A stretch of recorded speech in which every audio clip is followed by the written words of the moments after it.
Hi guys, just going to go through my Autopot system that I was lucky enough to win on Facebook.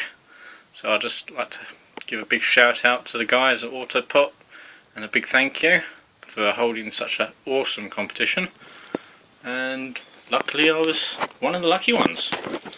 So starting off, you get a big reservoir. I've started to put this together, and just down in here you get a little sort of filter, and that runs through this little grommet, comes out here and straight into a little isolation valve. It's got a bit dirty already, and that just switches on and off and allows the water to flow, and then that flows down the piping, and you can go through any number of these fittings you get in the kit. So you've got no, that's my irrigation. You've got this one which has got crosses, and you've got T's, and you've got another little isolation valve there that goes on the end, presumably so you can flood the tank out, drain it out completely, and oh, drop that. That flows into the aqua valve. Here it is, little plastic valve thing. Water goes into here, just got a little lock nut to secure the pipe work in place. And what this does, from what I can tell, is it fills up this tray up to a level, and then as the water drains out, this drops down, and when it gets to the bottom it fills up again. So it sort of does a flood and drain type of an affair, rather than just maintaining a constant level. And I believe that's healthier for your plants. These are the pots. This is not standard in any way at all. I've drilled all these holes out.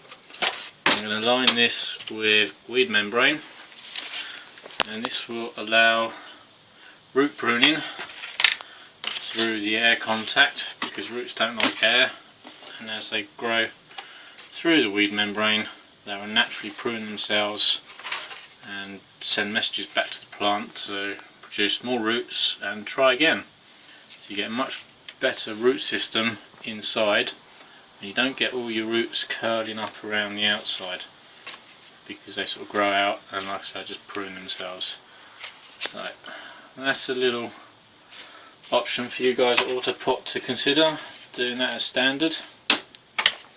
What you've also got here is a few bits of this sort of matting or something. It seems to have two types. You've got this sort of copper looking backed stuff, sun's shining off that, and you've got this more sort of fabric.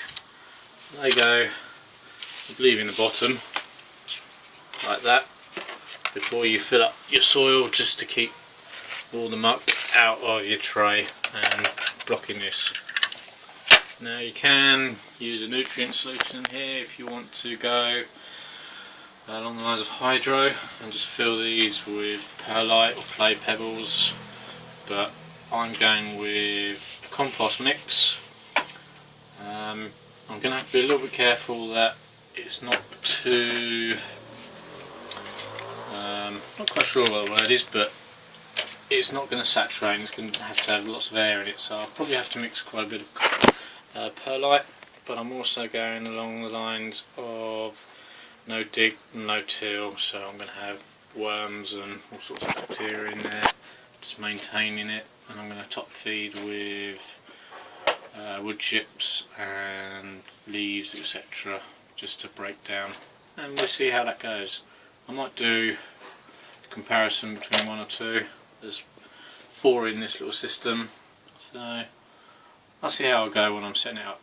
I'll update you once I've got it all rigged up and running. So bye for now.